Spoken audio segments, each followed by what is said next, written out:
This one here looks like a keeper.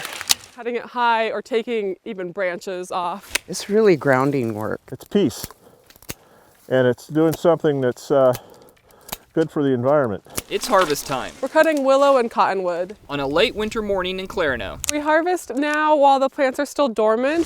where volunteers with ONDA, the Oregon Natural Desert Association, cut and bundle sticks at a Forest Service and BLM nursery along the John Day River.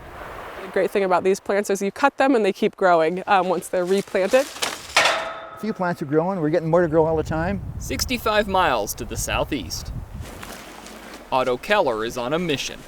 We're trying to keep the cows out and get it back to what it was. To restore the landscape along 3.5 miles of the South Fork of the Crooked River outside of Paulina. Not going to happen in my lifetime, but it might take 200 years. I don't know. Yeah, it'll take time. But Otto's not on a solo mission. These are willows. Since 2015, ONDA's Jefferson Jacobs has overseen restoration efforts. We're trying to establish a Beaver-Hood where beavers can live and manage the landscape. That's right, beavers. It was a big change to realize, beavers can actually do this better. The short-term goal? Plant 18,000 trees per river mile, creating a smorgasbord for the amphibious rodents. Once we get enough acreage, we'll take all the fences off protecting our plants, and this food will be available for beavers to eat and build dams with. The long-term hope that when beavers do return, so will more water. What that does is that soaks in that water everywhere. And this is basically now a ditch that conveys water off of the landscape very effectively. And what we need to do is hold water on the landscape for the benefit of humans, but also for wildlife and fish. A commodity as precious as gold in these parts. The latest U.S. drought monitor mapping lists this area of Crook County in exceptional drought. Who in Central Oregon doesn't want more water available throughout the year? And beaver have been providing that for 6 million years.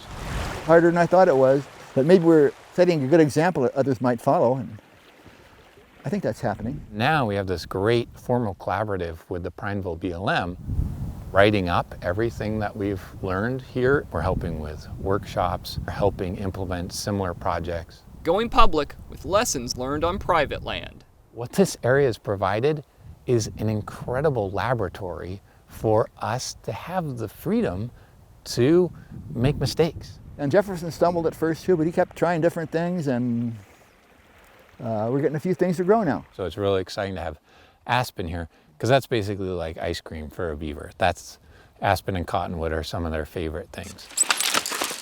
Oh, I forgot to mention the #1 rule. No dead stuff.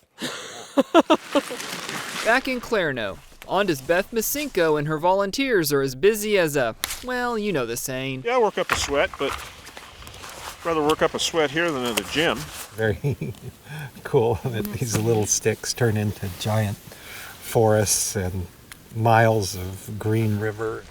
A day's work provides a bountiful harvest of over 1,200 willow and cottonwoods. They just look like sticks, but please grow and please take off and help us restore some habitat for beaver and salmon.